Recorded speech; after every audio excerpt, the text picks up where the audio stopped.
Hello everyone, we are from Group 1. Today we will present a new chapter, a new learning evaluation about assessing speaking. So as we know, speaking is a productive skill that can be directly and empirically observed. Those observations are invariably colored by the accuracy and effectiveness of a test taker's listening skill.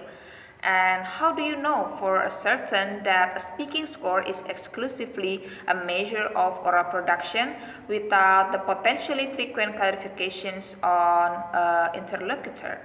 This interaction of speaking and listening challenges the designer of an oral production test to tease apart. So in this chapter, we will talk about how to assess speaking tests based on some types of speaking. So there are 5 types of speaking tests here. The first is imitative.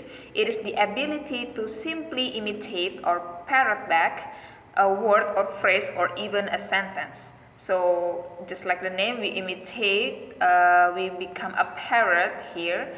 And then the criteria performance in this type of speaking is oral production, a number of prosodic, lexical, and grammatical properties of language. And the second is intensive. The production of short stretches of oral language designed to demonstrate competence in a narrow band of grammatical, phrasal, lexical, or phonological relationship. And the third is responsive speaking. It is the assessment tasks include interaction and task comprehension, but at the somewhat limited level of very short conversations, standard greetings and small talk, simple requests and also comments. And the fourth is interactive. We can take the 2 forms of transactional language here, which have the purpose of exchanging specific information, or interpersonal exchanges, which have the purpose of maintaining social relationships. And the last is extensive speaking, or we can call it monologue.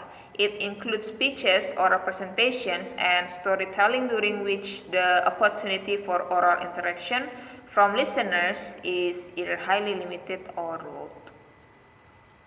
Now we move to the micro skills of oral production. The micro skill refers to producing the smaller chunks of language such as phonemes, morphemes, words, collocations, and phrasal units. There are 11 micro skills here. First, produce differences among English phonemes and allophonic variants. And then the second, produce chunks of language of different lengths. And then produce English stress patterns, words in stress and unstressed positions, and also rhythmic structure and intonation contours. And the next, produce reduced forms of words and phrases. And then we can use an adequate number of lexical units or words to accomplish pragmatic purposes. And then the next, produce fluent speech at different rates of delivery. And the next is monitor one's own oral production and use various strategic devices. The next, we can use grammatical word classes such as nouns, verbs, and etc.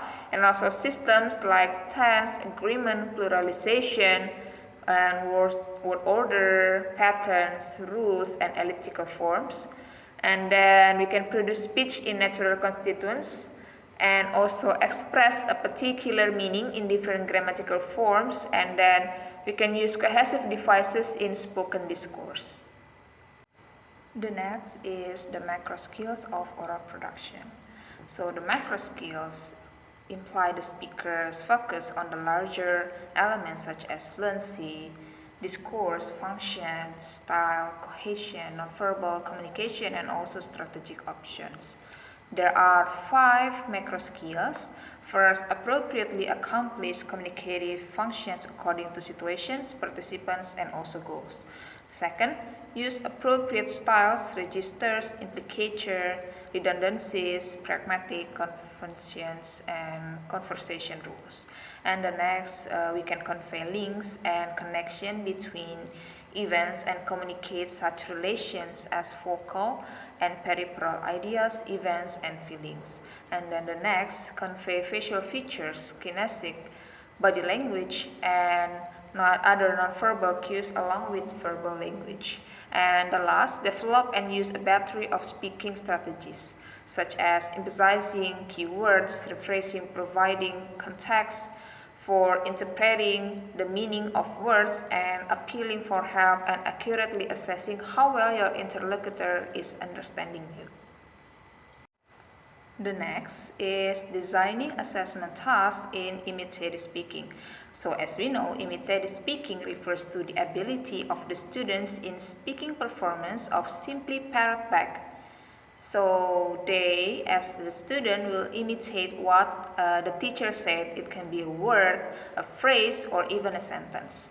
The appropriate assessment tasks for this level are word repetition tasks. So as the teacher, we can say some words, for example, repeat after me, and then the student will repeat.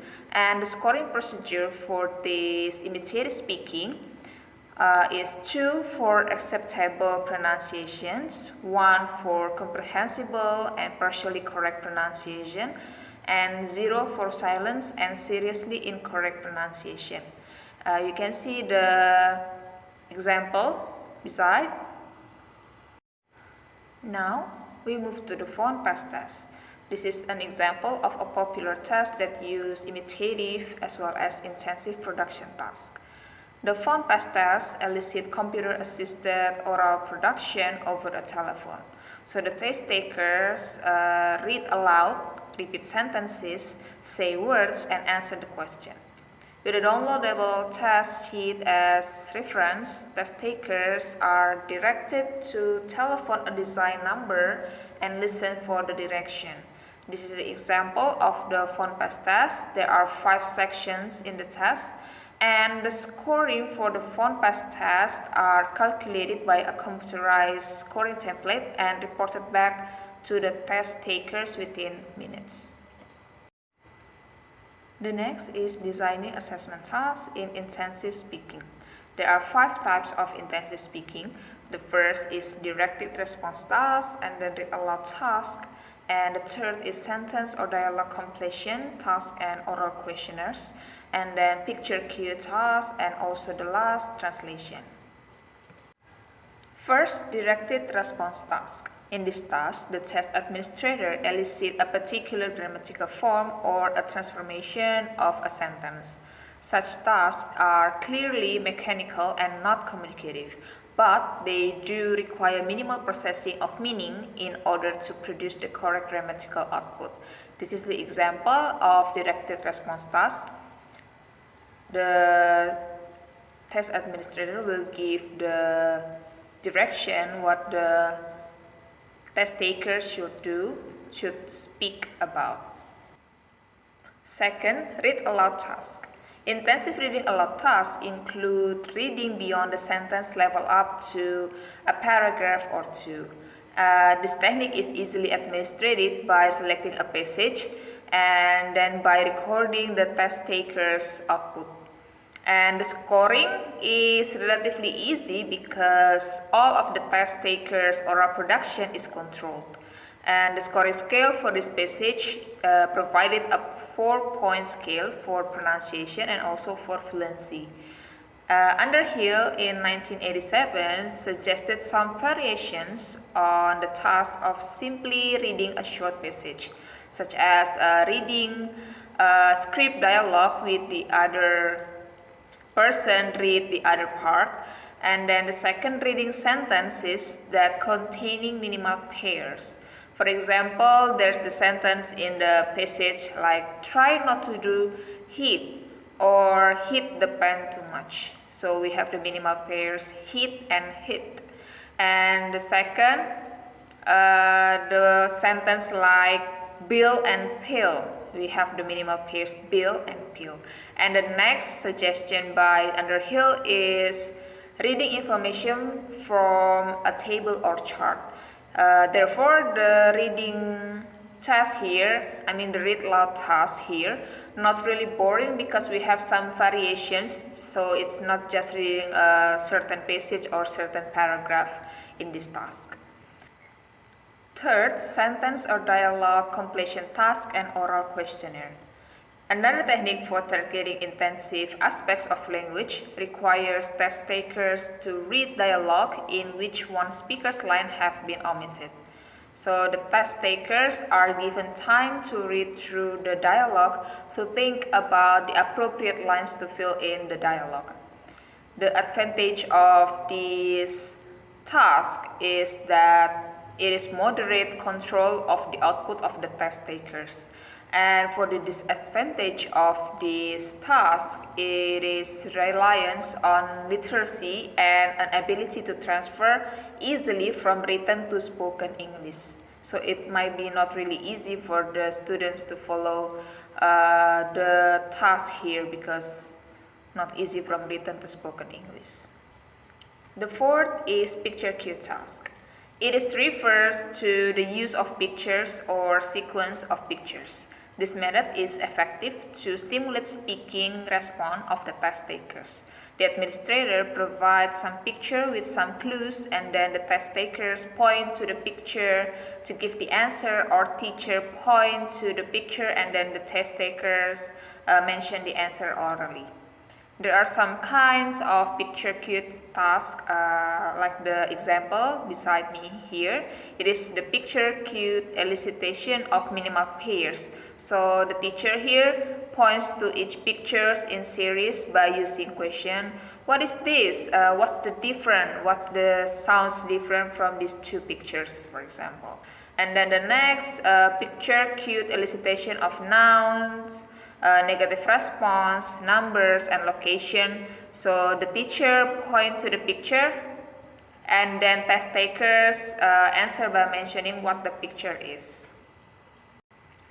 And the last is translation. Translation is a meaningful communicative device in contexts where the English user is called on to be an interpreter. So the translation is also a well-proven communication strategy for learners of a second language. And translation here can be used as a device to check oral production. So in this task, we can really see if the student can talk and translate like an interpreter in their test. I will explain about designing assessment tasks, responsive speaking. So the first one is questions and answer. It can consist one or two questions from an interviewer and vary from simple to complex questions. Questions at the responsive level tend to be genuine, referential question in which test takers is given more opportunity to produce meaningful language in response. The second one is giving instructions and direction. The administrator poses the problem and the test takers response. Scoring is based on primarily on comprehensibility and secondarily on other specified grammatical or discourse categories. For example, what is a good recipe for making pempek? Or how do you assess email on a PC computer? The third one is paraphrasing. So the test takers read or hear a limited number of sentences, perhaps two or five, and produce a paraphrase of the sentence. The next is about test of spoken English TSE. So the TSE is a 20 minutes audio tape test of oral language ability. The tasks on TSE are designed to elicit oral production in various discourse categories, rather than in selected phonological, grammatical, or lexical targets. The following content specification for TSE represent the discourse and pragmatic context assessed in each administration. For example, describe something physical, narrate from presented material, summarize information of the speaker, give directions, and so on. So here is the test spoken English sample items. For part A, the test taker see a map of a town, and the test taker here imagine that we are college. The map below is of a neighboring town that you have suggested I visit. You will have 30 seconds to study the map, then I'll ask you some question about it. The next is about designing assessment tasks, interactive speaking. The first one is interview. So a test administrator and a test taker sit down in a direct face-to-face exchange and proceed through a protocol of question and directive. The interview is then scored on one or more parameters such as accuracy in pronunciation or grammar, vocabulary usage, fluency, sociolinguistic or pragmatic, appropriateness, task accomplishment, and even comprehension. Every effective interview contains a number of mandatory stages. Here is the oral interview content specifications based on Michael Cannell 1984 framework for oral proficiency testing. First, warm up. Start with small talk like greetings, asking for name, and so on. Level check. The test takers answer WH question, produce a narrative without interruption, or tells how to make something or do something. For example, describing the family member, academic major, hobby or interest, exciting experience, and so on.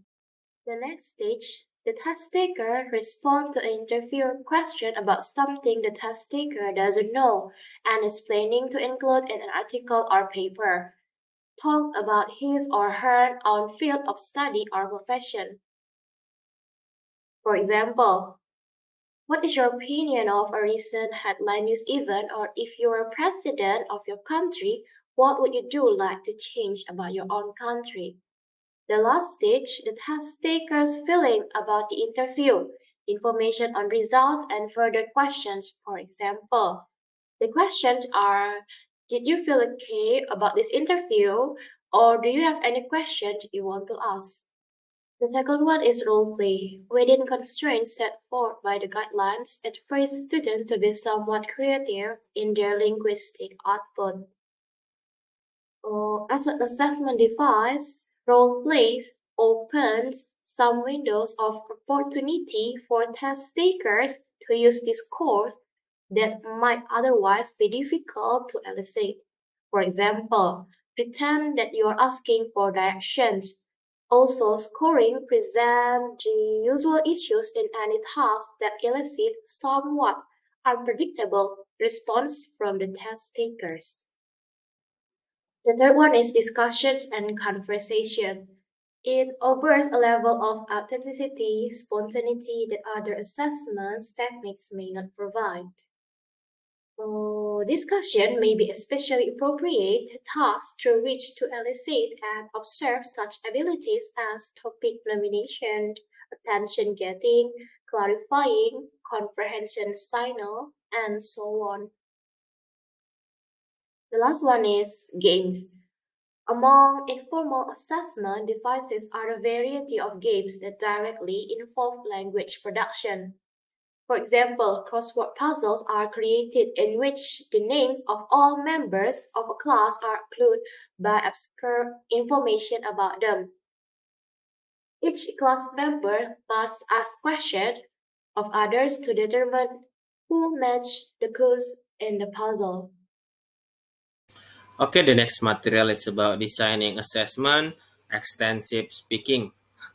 An extensive speaking task involves a complex, relatively lengthy stretches of discourse.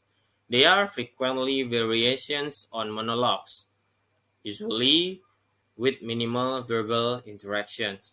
The first one is about oral presentation. The oral presentation, a checklist or a grid, is used to score and evaluate this assessment.